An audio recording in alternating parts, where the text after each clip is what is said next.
I am a designer of technology, and I've been doing that since before the new millennium. Since 2009, I've been focusing on designing user interfaces for older people, or as I prefer to say, people who have conquered longevity. Design is supposed to serve people, but I have to say, never until then had I came across such patronizing user interfaces. I was shocked.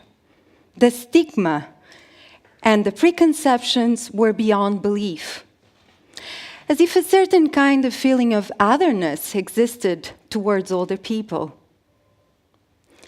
From telephones with ridiculously gigantic buttons to adverts of people looking puzzled at websites, the condescending messages were everywhere.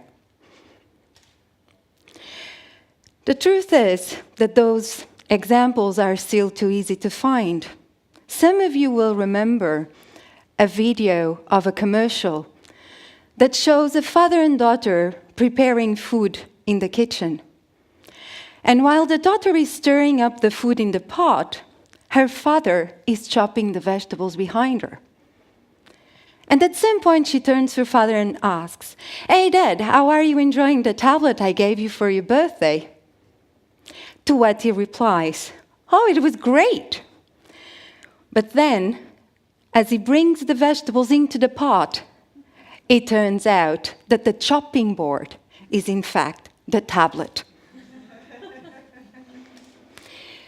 Preconceptions aside, we all know that these are just examples that we shouldn't be repeating, because recent statistics say that 1 in every 3 older adults owns a tablet, and they also have the highest rates of technology adoption. For example, did you know that smartphone adoption in older adults has nearly quadrupled in the last 5 years?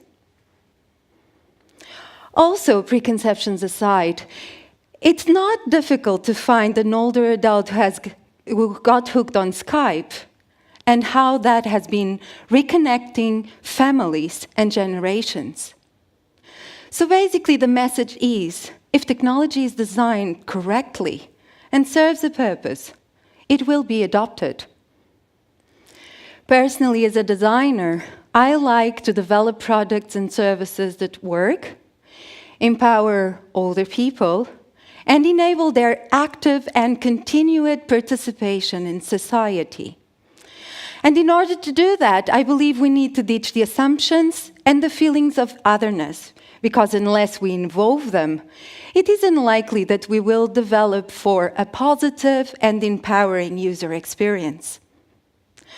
Also, besides designers, I think we need to be enablers and allow older people, their goals and desires, lead the design process.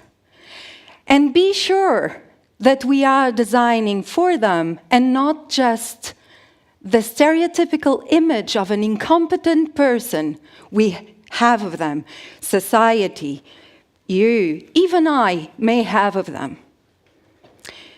This implies that we apply and practice a collaborative design process where older adults are equal partners in the design team. Because unless we work with them and learn from them, it isn't likely that the product is going to suit their lifestyles and be part of their lives. So basically, designers need to be humble and learn from them, because if this is for their lives, they are the experts. Indeed, our most precious experts.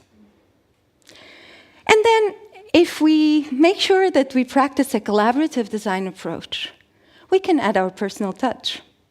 Personally, I have 3 key ingredients, 3 key criteria that I never compromise on, which are human-centered, inclusive, and fun.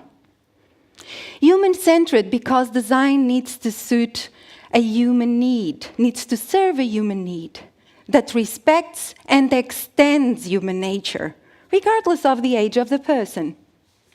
It needs to be inclusive because we all have different levels of abilities, so design needs to feed those particular abilities. And it needs to be fun, because we want people to keep using them and enjoying it without it needing to feel like a chore. But remember, none of these three key ingredients will suffice unless we let them lead the design process and unless we look at them as the experts they really are. Thank you.